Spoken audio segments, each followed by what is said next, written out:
Hello साथियों, कैसे हैं आप सभी लोग। मैं दीक्षा यादव आप सभी लोगों का अपने यूट्यूब चैनल इन्फॉर्मेशन बाय दीक्षा यादव में हार्दिक स्वागत करती हूं। आज के इस वीडियो में बात करेंगे Uttar Pradesh state medical faculty.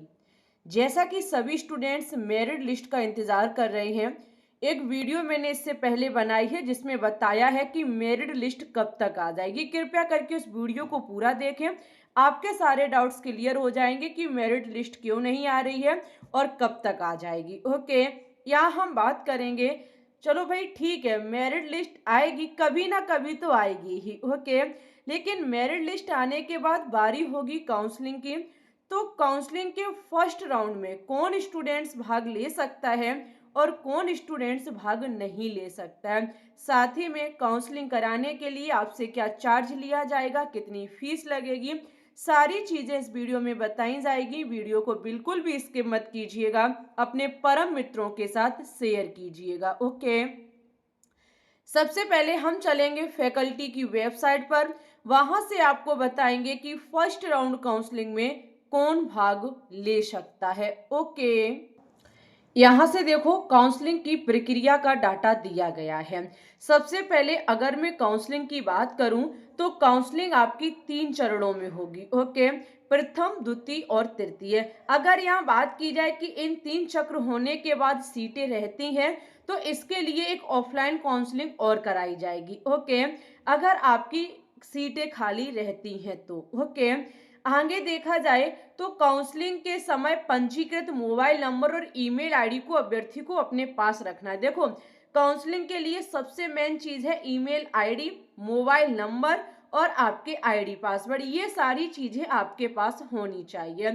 अब हम यहीं पे बात करेंगे कि फर्स्ट राउंड काउंसलिंग में कौन भाग ले सकता है। देखो भाई, all students first round counselling में भाग ले सकते हैं। ओके, जो आप लोग लगातार पूछ रहे थे कि क्या हम भाग ले सकते हैं फर्स्ट राउंड में, तो जो भी कैंडिडेट जिनका फॉर्म रिजेक्ट नहीं होगा, जिनका फॉर्म सही होगा, जिनका मेरिट सूची में नाम होगा।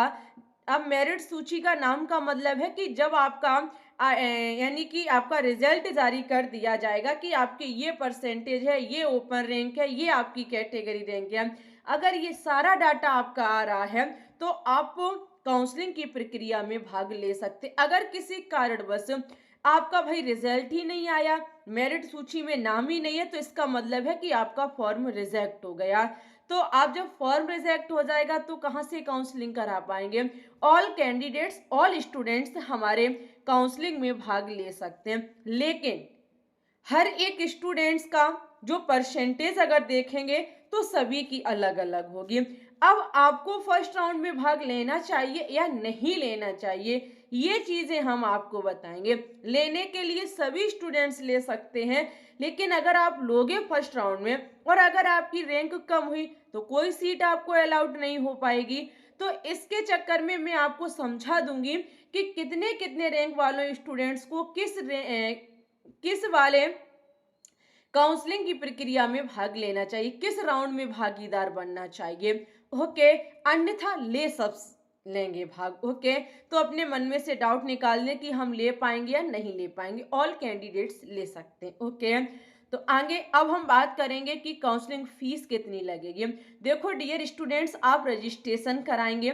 रजिस्ट्रेशन अगर आप फर्स्ट राउंड में भाग लेंगे तो आपसे रजिस्ट्रेशन फीस नहीं लगेगी, क्योंकि रजिस्ट्रेशन फीस जो है वो जब आपने फॉर्म ऑनलाइन किया था उसी टाइम ले ली गई थी। प्रथम चक्र की ऑनलाइन काउंसलिंग के अतिरिक्त अन्य चक्रों में भाग लेने के लिए अभ्यर्थियों को प्रति चक्र 500 नॉट रिफंडेबल काउंसलिंग शुल्क ऑनलाइन जमा करना होगा। अगर आप फर्स्ट राउंड में भाग लेंगे तो आपसे रजिस्ट्रेशन फीस नहीं लगेगी। फर्स्ट में लिया ठीक है, उसके बाद सेकंड में अगर लेंगे तो आपसे लगेगी, और फर्स्ट में नहीं लेते डायरेक्ट सेकंड में लेते तब भी लगेगी। ओके, फर्स्ट की छूटे आप लें भाग या ना लें, और किसी राउंड में लेंगे तो आपसे 500 रुपए रजिस्ट्रेशन फीस जरूर लगेगी। जो आपको सीट मिले या ना मिले ये रिफंडेबल नहीं है। ओके, काउंसलिंग शुल्क जमा करने के उपरांत ऑनलाइन काउंसलिंग हेतु रजिस्ट्रेशन की प्रक्रिया आपकी पूर्ण हो जाएगी। फिर बारी आएगी सिक्योरिटी फीस की। आपसे ली जाएगी सिक्योरिटी फीस 5,000 रुपए। ओके, सिक्योरिटी फीस आप जब जमा करेंगे तो उसका प्रिंट आउट जरूर निकलवा लें। ओके, उसकी रसीद डाउनलोड करें, उसका प्रिंट आउट जरूर निकलवाएं, उसे सुरक्षित रखें।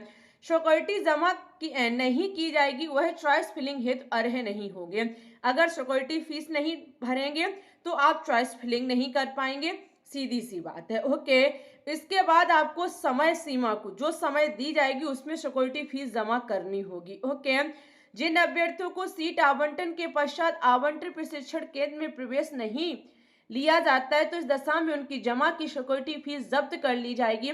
ऐसे अभ्यर्थियों को अग्रिम चक्रों में प्रतिभाग करने हेतु भी सिक्योरिटी फीस जमा करनी होगी। देखो भाई, अगर आपने भाग लिया, आपको सीट आवंटित नहीं हुई तो सभी राउंड जब कंप्लीट हो जाएंगे आपकी सिक्योरिटी फीस वापस हो जाएगी। ओके, ये रिफंडेबल होती है। और अगर आपको सीट आवंटित हुई, आपने कॉलेज में एडमिशन नहीं लिया तो ये सिक्योरिटी फीस आपकी जब्त कर ली जाएगी, आपको नहीं दी जाएगी। और अगर ले लेते तो ये 5,000 रुपए आपके कॉलेज फीस में ऐड हो जाएंगे जाके। ओके, चॉइस फिलिंग कर लेंगे, चॉइस फिलिंग करने के बाद आपको सीट आवंटित होगी, यानी कि आपका अलॉटमेंट लेटर आएगा। अलॉटमेंट लेटर जब आ जाएगा तो यहाँ लिखा हुआ है अभ्यर्थी ऑनलाइन काउंसलिंग पोर्टल पर लॉगिन कर आवंटित सीट की निर्धारित पठन पाठन शुल्क में जमा सिक्योरिटी फीस घटा करके अवश्य ऑनलाइन माध्यम से जमा करने के पश्चात अपनी अस्थायी आवंटन पत्र को डाउनलोड कर सकता है। पठन पाठन शुल्क 24,000 के अतिरिक्त शासन प्रशिक्षण केंद्र द्वारा निर्धारित अन्य मदों की फीस अभ्यर्थियों को संबंधित प्रशिक्षण केंद्र में प्रवेश के समय जमा करना होगा।